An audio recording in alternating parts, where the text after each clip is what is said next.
Well, President Donald Trump from the US had a telephonic meeting with South Africa's President Jacob Zuma this afternoon as part of Africa Day celebrations. They spoke while Zuma was at Luthuli House for his regular Monday meeting. President Zuma congratulated President Trump on becoming the 45th President of the United States of America, and that's according to a statement from the presidency. The two leaders reaffirmed their commitment to strengthening already strong bilateral relations between the two countries. 600 US companies are operating in South Africa at this time. According to the statement, they also discussed the need to work together on multilateral issues, as well as the quest for peace and stability on the African continent. Earlier, President Trump spoke to Nigeria's President Muhammadu Buhari, who is in London for a medical examination. Right, let's catch up from the other side of the Atlantic Ocean, where Sherwin Braspees, our correspondent, is standing by. Sherwin, so the meeting has just ended and a statement starting to filter through. Was it much as expected?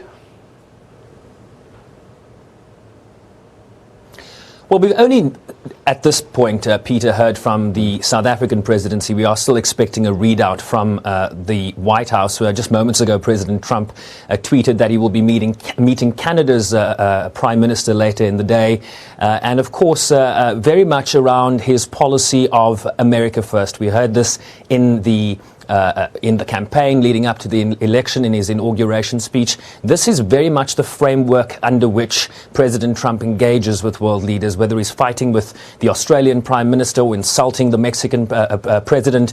I imagine that his policy of trying to get better trade deals for the United States, trying to get business interests, better business climate for American companies, given the prominence of China in Africa, I imagine that those were some of the topics that came up. The presidency statement talks about peace and security in Africa. One wonders if they didn't also touch on peace in the Middle East. Of course, these two presidents on either side of the equation, President Trump very much against the settlements resolution that was adopted by the Security Council in December last year, very much supported by South Africa. Of course, the Trump administration urging then Obama administration to veto that resolution, which they didn't. So one wonders if they touched on the Middle East peace process. So a number of things on the table, but I think important to understand that it will be framed, certainly from the Trump administration's point of view, as an America First discussion. So no surprise then that he perhaps started this journey with South Africa, Nigeria, and I believe that he spoke to Egypt a while ago. So the three biggest economies on the continent is where the first conversations have happened. Absolutely, and let's not forget, Peter, that in 2010, under then President Obama, Hillary Clinton was the Secretary of State, Maite Mashabane, the International Relations Minister. The two countries signed and adopted a strategic dialogue, essentially creating pathways, very efficient pathways between various departments in government, whether you're talking about health policy, whether you're talking about global security, whether you're talking about economic development and trade. There are these linkages between the two countries that exist already, and I imagine that the strategic partnership would have formed part of the conversation between the two presidents today. And let's not kid ourselves. There have been a number of concerns from this president around America's, what he calls Americans getting a raw deal in terms of trade policy. Whether you're talking about the North Atlantic Free Trade Agreement between Mexico, the United States, and Canada. He withdrew from the negotiations regarding the Trans-Pacific Partnership negotiations in Asia. One wonders what sort of sentiments were expressed regarding AGOA. If this is a president that wants to put America first and is concerned that Americans are getting a raw deal, of what benefit did he mention in terms of the Africa Growth and Opportunity Act? There was a memo sent by the transition team to the State Department and the Pentagon before the Trump administration took office, asking a number of questions about AGOA.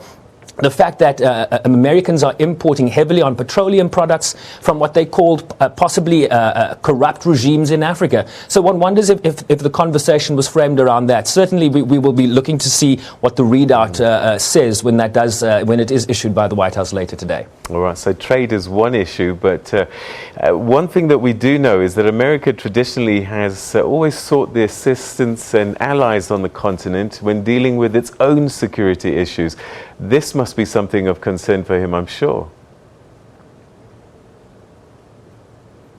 Well, our reference point remains this memo that went to the State Department and the Pentagon. And in that memo as well, Peter, there were a number of questions asked by his transition team of the then current administration in terms of why it was taking so long to defeat Boko Haram, why the fight against Al-Shabaab was being drawn out so long. So a number of strategic questions. Of course, South Africa also very involved in terms of peace negotiations, the peace transition in South Sudan. Of course, the United States is heavily invested in peace, having invested billions and billions of dollars there. So one imagines that South Africa is certainly seen as a strategic partner when it comes to peace and security in Africa. One wonders just how far the relationship will go under a Trump administration. All right, Sherwin, that's where we're going to leave it for the time being. That's Sherwin Bryce-Pease, who's waiting for a statement from the White House in the US on that conversation that's taken place between President Jacob Zuma and President Trump just a short while ago. Francis?